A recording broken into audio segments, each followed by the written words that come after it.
Ladies and gentlemen, welcome back to your continued coverage of The Defense 2, commentated by Toshley, brought to you by joinDOTA, and sponsored and powered by Razer and BenQ. And go check out everything that I just mentioned. Pay a visit to the-defense.com for all the details you need on this tournament. You can find out the prize pool, the players, the teams that are currently competing, the format of the tournament, as well as all the VODs for all the games that aren't on a week delay.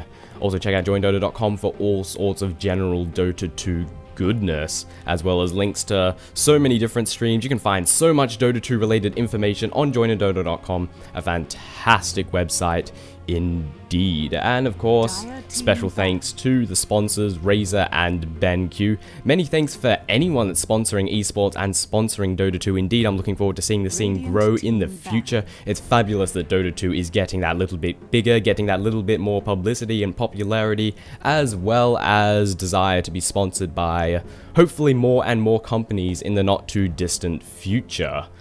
Anyway, continuing on into the group stages, we have, I believe, our 5th game for the Defense 2 in its entirety. Team Infused versus zNation. Infused being on the Radiant side with zNation being on the Dire. I'm looking forward to seeing what both teams have to deliver to us today. And if you want to check out previous games that I've commentated, my YouTube channel, which you're probably aware of considering that this is only on that YouTube channel, so I'm not going to bother plugging it because there's no goddamn point. But nevertheless, that previous game, Hydra versus Absolute Legends, oh my lord, that was an absolutely insane, fantastic, incredible game. You have to check it out. It had divine rapiers in it, ladies and gentlemen, and I didn't even notice because I'm an idiot. But nevertheless, let's jump into the draft, into Captain's mode. We have Team Infused banning out Leshrac, Queen of Pain, and Darkseer. We're taking out those offlane heroes. We're taking out those pushing heroes and taking out those high damage, high burst damage, AoE team fight heroes, as I like to call them. With zNation banning out 2 jungle heroes in the form of Chen and Lycan, of course a standard ban with Infused having first pick, and then taking out Broodmother, that split lane side pusher who's an absolute horror to deal with. Team Infused first pickup is that of Nature's Prophet, taking that jungling, pushing, and very powerful hero. Press R, receive money. Love playing Nature's Prophet. And zNation responding to that with 2 very powerful heroes, as a matter of fact, Invoker and Chaos Knight, who I'm just going to refer to as CK. We've got a very powerful 2 heroes coming in for zNation right now, a powerful lineup already. And how do Infused want to respond to this? I was thinking a Darkseer would be perfect, but Darkseer's been taken out by them, as a matter of fact. But then again, if they didn't take Darkseer out, they probably would have taken him instead of Invoker, because Darkseer's pretty freaking powerful. And Infused definitely want to think long and hard about their next couple of picks, because again, they've got a powerful lineup ahead of them. Chaos Knight is horrible to deal with. So much pushing power towards the later stages of the game, and a lot of just ganking power in general because of that because of that Reality Rift, and because of that Chaos Bolt. Team Infused going to respond with a bit of further pushing power in the form of Venomancer, with Enchantress is one of those powerful pushing heroes that did survive the ban phase, and is going to be picked up by Team Infused.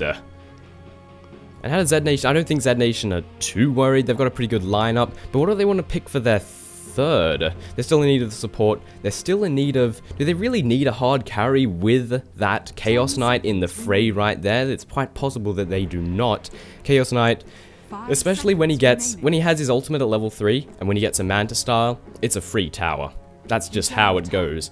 You don't even have to be within the mix of your illusions to take down a tower. They're going to respond with Earthshaker. Looks like they want to go for a bit of early ganking power, as well as just good team fight all round.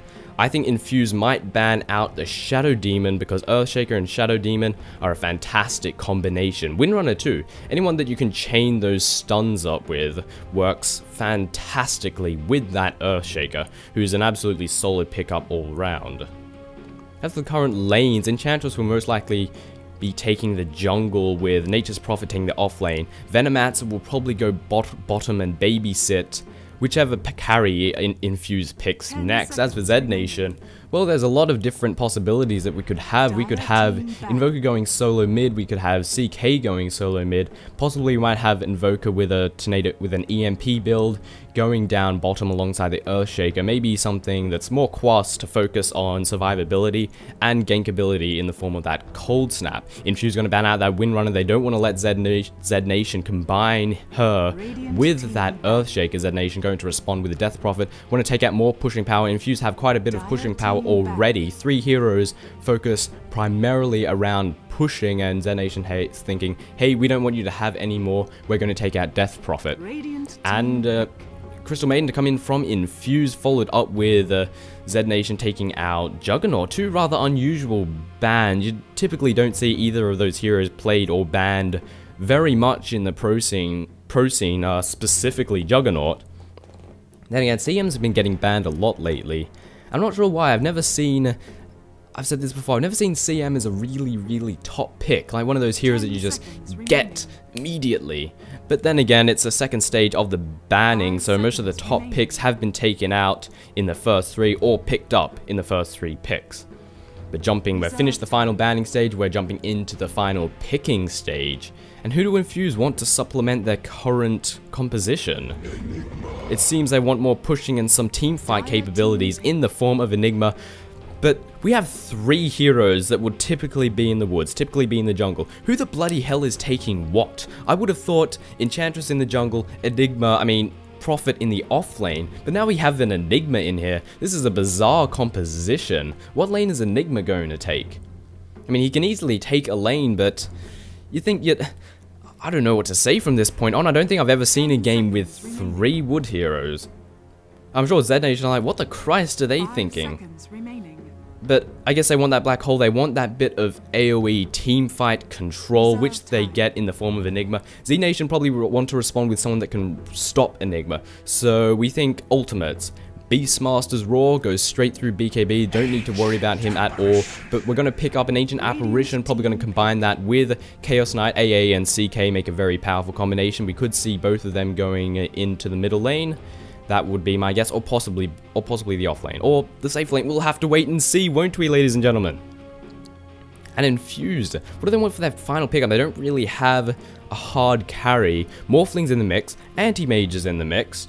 We've still got quite a bit of potential to be had with that final pickup. Still a lot of strong heroes that are in the fray and waiting, begging, oh so desperately to be picked up by a team.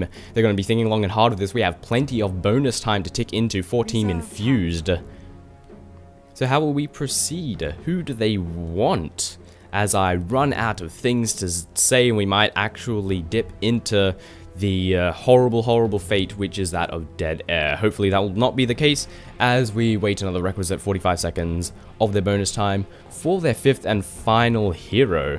And typically, once again, very little idea as to who it could be. Just thinking, they've got a particularly strange team composition with 3 jungle heroes. They don't have a lot of early game power, actually. A lot of these heroes are very squishy, and here's the tank ability that they need, as well as being the carry. DK coming in, Dragon Knight. Say hello, ladies and gentlemen, to that Dragon Knight. It is the staying power that they need. Their entire team composition is very squishy, at least towards the early stages of the game. And this is the role that Dragon Knight will perform. He will be the one to soak up damage. And zNation, are they happy with the CK being the end game as well as mid game power? Or do they want to pick up a hard carry such as Morphling or Anti-Mage, both great heroes which are still in the mix? Or do they want to go for something that can take care of that, that Enigma, such as Beastmaster? Beastmaster would work out quite nicely, gives a bit of AoE damage in the form of those axes, scouting in the form of the Hawk, and of course control as well as initiation in the form of that Deafening Blast. Not Deafening Blast, it's Roar. God damn it. And, well. Again, once again, plenty of bonus time. They can take their time into picking their 5th and final hero to supplement their current makeup of heroes. And do they want push? Do they want disable? I just realized Shadow Demon's still in the mix. That would be a perfect pickup to combine with the Earthshaker. Shadow Demon and Earthshaker in a lane would be... Shadow Demon, Earthshaker, and of course Invoker in a lane would be pretty powerful. However, I have a feeling that CK and Ancient Apparition will be duo laning together. So we're going to see someone going solo lane as well as another duo lane. So it would seem. But we'll have to wait and see. They're definitely thinking long and hard about this, and they better pick soon because bad things are abound when that timer runs out, and Puck is going to be the final pickup, making me think that we'll have Puck in the solo mid with how are these lanes going to work? We could have Invoker take the off lane with a tri lane consisting of Chaos Knight, Earthshaker, and Ancient Apparition. Maybe we'll see Earthshaker and Invoker. We'll have to wait and see. I don't think Invoker, or maybe Invoker could go solo mid. Very curious team compositions coming from both teams, but before anything happens, we're all sitting back. Let's introduce exactly who is playing who. Enchantress being played by name. I'm having a lot of trouble reading Mini by the looks of it. With Enigma being played by Wagamama. GLHFs coming out all round. Nature's Prophet being played by EGM. We have Dragonite playing as Region. And finally, we have Fishbone playing as that Venomancer. And over on the zNation side, over on the Dire side, we have Wet God playing as the Ancient Apparition. Chaos Knight being played by Nexus, with the Invoker being played by CRZ. Earthshaker being played by Stalania. What? Starlana, oh god, I hope I'm pronouncing that right, I'm probably not, and Zedboy playing as that Puck. So I was completely wrong about the lanes, at least at the final guess. We're going to have CK and Ancient Apparition going it out in mid. Seems Earthshaker is going to be going solo top, actually, going alongside that Invoker with Puck solo bottom. I have this feeling we're missing someone. We're not missing anyone. Waiting by the runes here, want to get that first pickup as well as a possibility of first blood. And the lanes we'll be looking at over on Infused side, since we'll have Prophet going solo down the bottom. I'm going to guess Enchantress will be in the woods. And what about that Enigma? Where will he be heading out? Possibly solo top. We're going to have a dual lane in mid with Dragonite and Venomancer, possibly. Runes are not at top, they are at bottom. There is a ward there. And Puck will secure that rune. Picking up a nice illusion. Bit of extra damage and last hitting power. Always nice, can't really complain about that. So it seems we're going to have Enigma solo mid. At the top we'll have a tri-lane with Dragonite. What's his face? Venomancer. And finally Enchantress. With no one in the woods. Seriously? No, Enchantress has to be... This is bloody weird. I'm sorry, but this is just strange. 3 jungle heroes with... absolutely no one in the jungle. I mean, you don't have to play them in the jungle. They're perfectly adept in lane, but you get that benefit of pretty much more experience in the jungle. An Enigma in the jungle would be very strong because he's a very powerful jungler. I'm pretty sure you could easily call him the best jungler. But maybe we'll go for... Where the Christ is that Enchantress? She's going to continue on jungling. I have a feeling she was looking for an Ursa to... get an easy first blood. That's exactly what Ursa does. Imagine a level 6, very powerful hero. That clap does a massive amount of damage. Possibly thinking about a gank over at the middle lane, but they're just a bit too close to that tower. And the CK has that Chaos Bolt to stop anyone in their tracks, especially if he gets lucky. Stun going down there on the Invoker. A couple of right clicks going down, taking a little bit of damage, which he should be overall okay. Looks like the Invoker will be going Exort and building his way possibly into drums. Judging by that armlet, I mean that, the 2-stat HP thing that I forget the name of. Currently tower diving, Venomous Scale going down there on the Evoker, very low Sunstrike, going to just drop that Sunstrike, just may as well in case he picks up the kill. Enchantress getting very low, taking a couple of hits on the tower, but first blood will be secured by Team Infused right there. Epicenter go, Echo, wow. Today's not a good day. Fisher going down, doing a bit of damage. Possibly got a couple of stuns, but unfortunately the tower didn't focus on anyone to pick up that kill. He's about to be picked up there by the Ancient Apparition. And over at top seems to be the lane to be watching. A lot of action going on. The very daring couple of individuals over here by Team Infused, pushing that tower as hard as possibly can. Not really pushing the tower, but getting as close as possible, hoping to pick up some kills. I'm still curious as to what this Enchantress... So Enchantress seems to be in their jungle, which is daring and... pretty good actually. It gives her a bit of versatility. She can go help out in the mid, help out at the top whenever needed. As well as the fact that if she picks up a Wildkin, it's going to be pretty good. Because we're at these early stages of the game where a Wildkin would be incredibly beneficial. This means Venomancer will be joining in the jungle. This is just strange. I'm still a bit weirded out. I seriously don't know what to say at all. Now, what is this called? It's a circlet, not an armlet. Good lord. As things settle down, it seems, well, nothing much is happening as of this very moment. However, Earthshaker could possibly run into a situation that he might not actually want to run into. Maybe they know. Looks like Ancient Apparition and CK heading up into the jungle. They know that they're in here. A gank is about to unfold. And here they come. CK Reality Rift going down, doing a little bit of damage, teleporting out and a bit out of position. Frosted Feet, but Furion has teleported in. Surprisingly little damage being dealt to everyone, actually. The Fisher went down, a bit of right clicks were had, but everyone just sorta... I guess Furion being there is actually, in the makeup rather, makes this jungling a bit safer. Because if they get in a bad situation, hello Furion out of goddamn nowhere. The Enchantress has to be careful right now. She has no teammate to back her up. Furion teleport is gone. However, she doesn't really have that much opposition either. Earthshaker's keeping a close eye, really wants to pick up a gank here. And I think Invoker and Earthshaker could possibly do it, if only Invoker had that cold snap. But alas. But they've reunited with Venomancer, could give them a little bit of extra safety. Very curious strategy, very aggressive and very dangerous. I'm actually so surprised no one died in that little engagement that we had before. I guess CK, I didn't see a Chaos Bolt go down. I'm going to guess CK didn't have the mana for it. CK is very, very low on mana, pretty much all the time. Invoker might find himself in a bad situation. They're thinking about engaging, but they're not sure about that Earthshaker. They don't know where he is, and he could turn things pretty badly in a very quick manner. But it looks like we're going for it anyway, or maybe we're just going to take the creep wave, actually, as we do damage to the tower. That's a pretty nice strategy, actually. Just taking the creep wave. There's not much Invoker can do about it, because there's two of them and only one of him. A lot of damage that can be had, and they might actually take this top tower, bringing it down to half health, coming in from the behind. A bit of backdoor action going on right here for the top tower. Team Infused going to secure the top tower only 5 minutes into the game, placing a ward down to see if there's an Earthshaker. I think they know that he's in there, definitely very close. They've spotted the Earthshaker. Earthshaker's probably panicking just a little bit right now. The Earthshaker has a TP. Does he have a TP? Gets blocked in there, as well as the net coming in from the Shaman. Some right click damage being dealt. They have constant vision of him. He's getting particularly low Dragon Breath coming in, doing a nice amount of damage. He's used a Tango Charge. He has no TPs. I don't think he's going to survive from this particularly bad situation. And indeed, that is the case. A second kill coming in for Team Infused, with the Earthshaker getting taken down very rapidly. And already we have reinforcements here for zNation's top tower.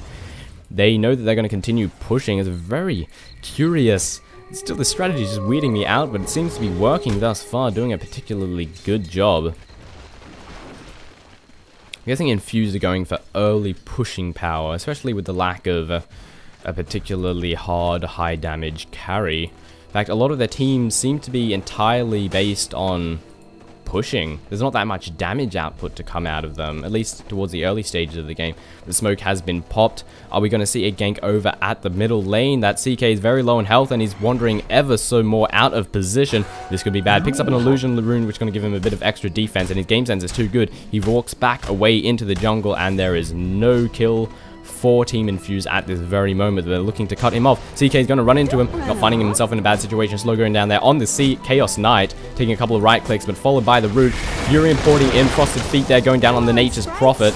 Trapped in the trees, Venomous Scale going down, but a Fisher is going to do a little bit of damage, blocking that Enigma out of there. Chaos Knight so low, he does fall. Infused does take up the kill. Are they going to pay for it, though?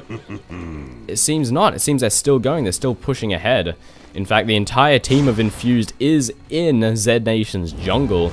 It's not a particularly good situation to be in, and they've pretty much scared them all off. They're just going to return to laning, and in the meantime, going to have Enigma and Furion push this middle tower.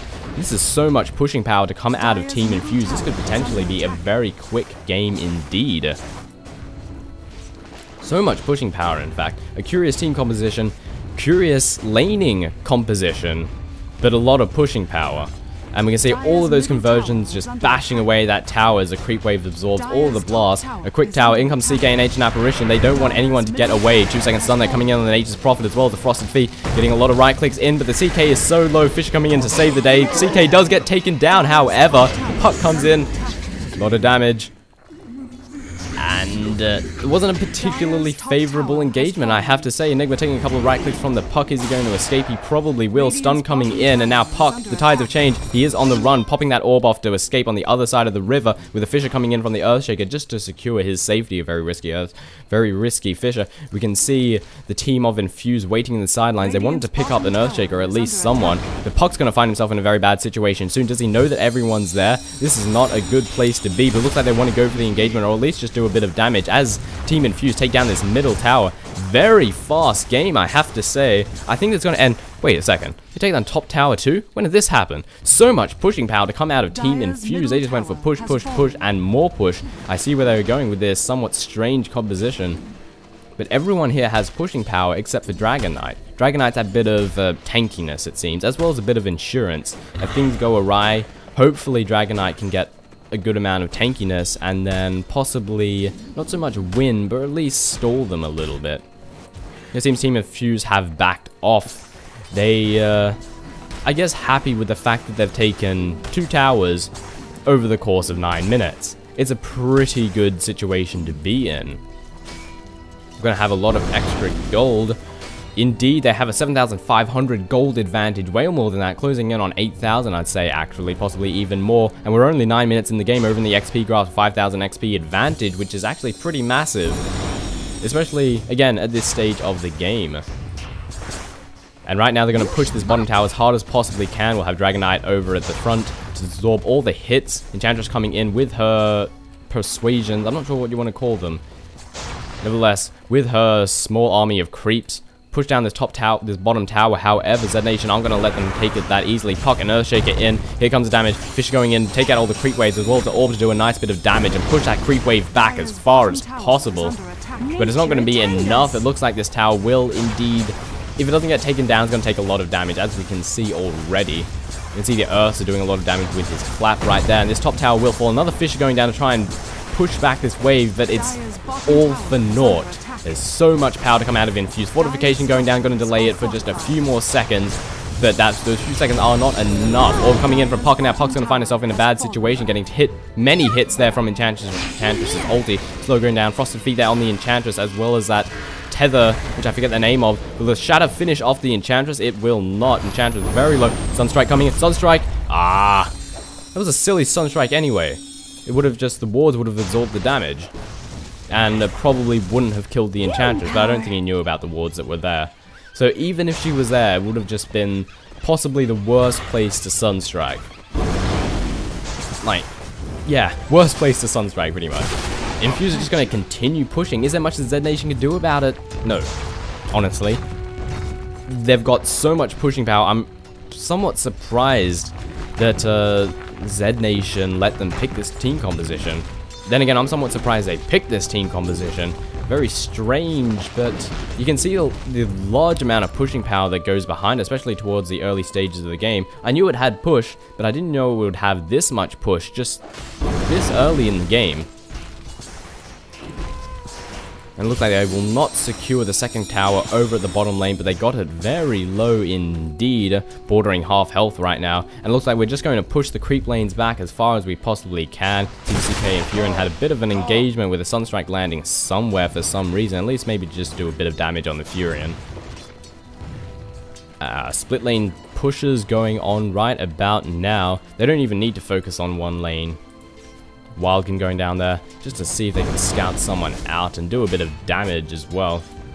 This bottom tower is not looking particularly safe right now. We have reinforcements coming in to try and stop Orb, as well as a Fisher. Nice bit of damage. Silence, Sunstrike coming in, but it does not land. The tether going down, and that Puck just fell so quickly.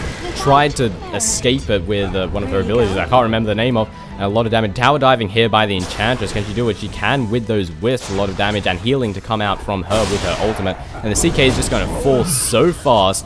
The Whirlwind right there doing a massive amount of damage, as well as Enchantress's ulti. It's not looking good for zNation at this point. A very swift swift victory coming in from Infused. At least that's what it's looking like. Dire's top tower The amount is of under pushing attack. power was just absurd to come out of this. Good God. Take a look over at the XP. Look at the gold. 13,000 gold advantage in favor of Infused with a 7,500 XP advantage. They're well ahead. They're very far ahead. And we can just take a look at the levels right now. Considerably lower. Pretty much half. Except for the exception of Puck and Invoker having a nice amount of levels. And even looking at the creeps lanes, just... Infused are just in a world of being ahead right now, and they're going to take Roshan, because why not? Puck going to scout that out with the orb there. They know that they're taking Roshan, but is there much that they can do about it? Medallion of Courage going down on Roshan to make sure he takes a little bit of extra damage. He will fall down very rapidly, securing more gold, more experience, and the Aegis of Immortality for Team Infused, which will pretty much be the final nail in the coffin for zNation. Fisher going down as well as a Sunstrike. Oh. Furious Sunstrike gets someone to hit the Enigma who was scouting about. Roshan has fallen. Infused picking up Roshan right there with Dragonite securing himself that Aegis of Immortality, as well as here he has a Hood of Defiance already. Absorb that extra spell damage come out of zNation. Everyone has some nice gear. As a matter of fact, Fisher going down, just weaken that creep wave as much as they possibly can. Right now, zNation have probably lost this game, and their job is to hold out as long as possible. But remember, there is a time ranking. If you get into a tiebreaker, the time ranking matters. How long it takes for your base to get destroyed, or how long it takes you to destroy someone else's base, all factors in. And as a result, they're probably going to want to defend this as hard as humanly possible and slow down Team Infused victory, again, as much as possible. But, once again, it's not looking particularly good for Infused. 7 kills with zNation only having 1, and so much pushing power to come out of Infused. And it looks like right about now, we're just going to sit back. Infused going to sit back and going to do a bit of farm while split pushing. zNation are just going to defend. It's pretty much all they can do. They're not in a particularly great situation, needless to say. And unfortunately, there isn't that much level 2 Necronomicon to come in for the Nature's Prophet, give that extra bit of pushing power. I have a feeling everyone's probably going to save their way up to Necronomicons, actually, speaking of it, except for maybe Dragonite, who would no doubt want extra tank ability. Once Prophet has this Necronomicon, they're probably going to go for a very big push, and we can see it's already on the way with the flying. Actually, no, it's not. It's still... Wait a second. Wait a second. Oh. Curious enough, so he doesn't have that neck just yet, but he'll have it relatively soon. Incidentally, Necronomicon's probably one of the coolest names for anything. Everyone just calls it Necrobook. A hello engagement coming in here in the jungle. They're not going to just sit around. Fisher going down as well as the orb. Dragonite doing a bit of damage. And Enchantress taking a lot of hits right there. As well as Dragonite's very low and probably going to escape. He has too much tank ability. But it seems that they're not happy about it. zNation want this kill and they want it more than anything. Ulti going down as well as the Flame Breath. 4-second stun, and that is a kill right there. But he has the Aegis of Immortality, so it was all for naught. Sprout going down the Ancient Apparition as he turns around and does successfully teleport out of there. Now going there on the Nature's Prophet, they need to remember there's a Dragonite and there's an Enigma reinforcing. Puck is currently on the run, and whoever was over here, Chaos Knight, has retreated. So not a particularly great engagement for zNation, I have to say. But they're doing what they can. It would have been a good engagement if maybe they had a few more levels, but unfortunately they don't. If they had more levels, they had some more gold, it would have been much better. Mech going down there, reinforce a creep wave as it took some damage there from the Fisher. AA ulti, again, trying to do a bit of damage, weaken this creep wave as much as possible. We have dual Forge Spirits to come in from the Invoker, which means it has 4 in Quas and 4 in Exort. It's going to give them a bit of extra defensibility, but not so much pushing power, unfortunately. And once again, zNation is just pretty much going to try and defend as hard as they possibly can. Have a bit of counter warding going on right here, deny them as much vision as humanly possible. I'm not even sure how zNation can effectively defend this, because Team Infused can just go at them from all sides at all times, and they pretty much need someone in every single lane in order to hold this back. I'm not entirely sure what Infused are waiting for. I think they just want more farm. because they can still lose this. They're far ahead, but if they try and throw themselves into the base, Invoker getting potentially caught out there, coming down the Force Ghost, Furion sprouting, but it doesn't get on him. Force staffing away from the Venomous Gale, very nice right there. Going to try and TP out. Do they have any stuns? I don't think they do. Invoker successfully TPing out of the danger. And that was a lot of danger he was in just then, but however, the DK is getting caught way out while the team is just away. 3-second stun to come down there, as well as a Sunstrike to finish him off. Invoker taking up the kill there on the Dragon Knight with another kill for zNation. And if they want to come back, they need to do things like this. That Invoker to distract the rest of the team while they pick off that tanky Dragon Knight was perfect, because right now Dragon Knight's the reason zNation could easily take on everyone here, because that Dragon Knight takes so much to kill, and now he's dead. So it looks like zNation might want to go for an engagement here, quite possibly, as well as we leave a couple of heroes to just continue to defend these lanes, as they absolutely need to do. And it seems they want to pick up the Furion and the Venomancer right here. Easy kills they would be indeed, or maybe we're just going to sit back and defend. Dragon Knight has returned to the... has returned to the game. He is back alive. He's going to TP back straight into the fray, I would imagine. And they've lost their sort of very small window of opportunity, I'd say, to at least try and do a bit of damage, maybe take a kill or two. If they want to get back in this, they have to creep slowly. They have to wait for Infused to make some mistakes, as they did before. They had Invoker distracting pretty much the entire team, and then they snuck up on that Dragon Knight and just kind of killed him. He's tanky, but he can't handle the brute force of 4 heroes. Especially when he gets chained, disabled constantly.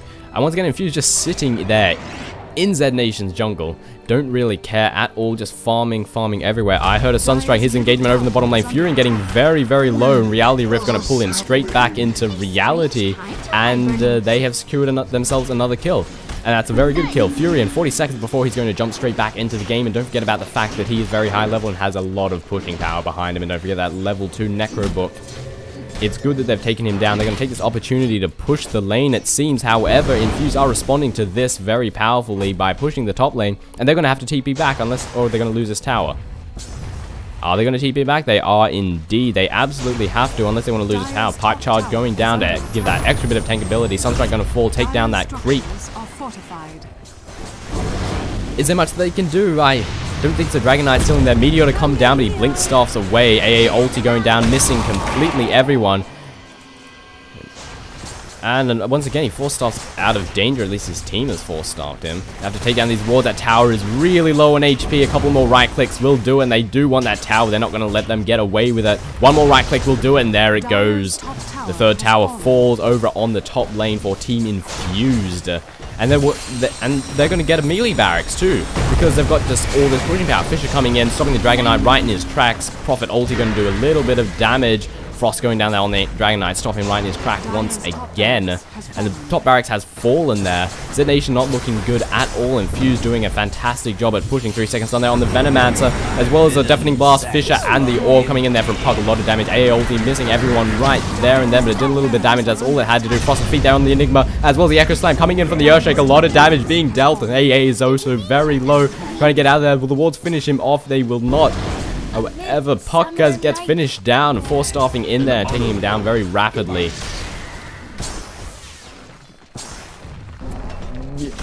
I don't know what to say. Fantastic job here by Infused. We're only 21 minutes into the game and they have racks. zNation taking down the top racks, and they're probably going to go for a middle or maybe the bottom. They have more than enough power to do so. Furion back in the fray, pushing as hard as he possibly can. Going to push this bottom lane as other members of the team Infused, Dragon Knight alongside Enchantress going to push this middle lane. Split lane push coming in for Infused today, and zNation are in a world of pain right now. They can't defend. I don't think they can defend both of these lanes at the same time. One of these towers is going to fall. And since we're actually going to switch it up, they've baited the team of zNation over here to the middle lane to defend, with a Venomancer and Dragon Knight joining the bottom lane, and there's a big pushing force down bottom here. Seda taking out the first couple of hits. Here comes a creep wave. In comes a Treants. Orb doing a little bit of damage. Official will probably follow Flame to come in there on the Earthshaker, doing a little bit of damage. Actually did a good job at defending this, actually. Very little damage that was done to the tower. Furion rotating over to the middle lane as they're over here defending the bottom. And zNation is just holding out for as long as they possibly can. Can they come back from this situation? Maybe. But it relies on Infused being pretty stupid. But Infused aren't being stupid. They're not jumping into the base. They're just doing it slowly. They're doing it methodically. They're breaking them down bit by bit, which is exactly what they need to do. I'm sure they have some desire to maybe just jump in there and try and kill everyone, but actions like that is what is going to bring zNation back into the game. And they don't want that. Pipe going down there. It's a big creep wave, and they're not going to take any damage from the ice wall coming in from the invoker, but it is going to slow them down, which is a very nice placement right there. Infused is doing a bit of damage. Pipe has worn off. The damage is about to start landing, but they're nailing the power so hard. Sprout going down there on the CK as well as stun on the puck. Couple of right clicks coming in. Very low Earthshaker, getting a nice, fantastic Fissure right there, followed by the Orb, Deafening Blast, and Meteor to come in there on the Enchanter, doing a lot of damage. However, those little bloody things that I forget the name of are healing her at a very efficient manner. It's sprites, that's the word I was thinking of. And this bottom tower is going to fall. Infused taking themselves another tier 3 tower, and they're probably going to take a barracks as well. 4-second stun there to come in on the Dragon Knight. Phantasm ulti coming out, AA ulti going out. Lots of ultis being popped everywhere. Fostered feet. That Dragon Knight couldn't move anywhere. The tether got him too, but Puck is going to pay for that. CK doesn't care though. He's going to jump right in and attempt to get another kill. 2-second stun there on the Chaos, on the bloody hell, the Furion. Echo Slam coming in and a nice amount of damage. The mech charge is going to bring them to a little bit of health. Sprout going down, but a black hole getting 2 of them. CK and the Earthshaker getting caught out and dying. So close. They wanted their Nature's Prophet so badly, but it just wasn't enough. GG well played coming out of everyone. GG's all round. As a matter of fact, Infused disconnecting right now. They should stay and try and defend for that little bit longer. You never know when those couple of minutes might make the difference. Who knows? But could they do that much in the means of defense? I think they would only delay them by possibly, I don't know, 10 seconds as Infused change their targets from the towers to the players and then just kill them. Yeah, is Toby1 reminding them? There's a time raking, ladies and gentlemen. Don't forget that the longer it takes for your base to get whacked down, the better your time ranking.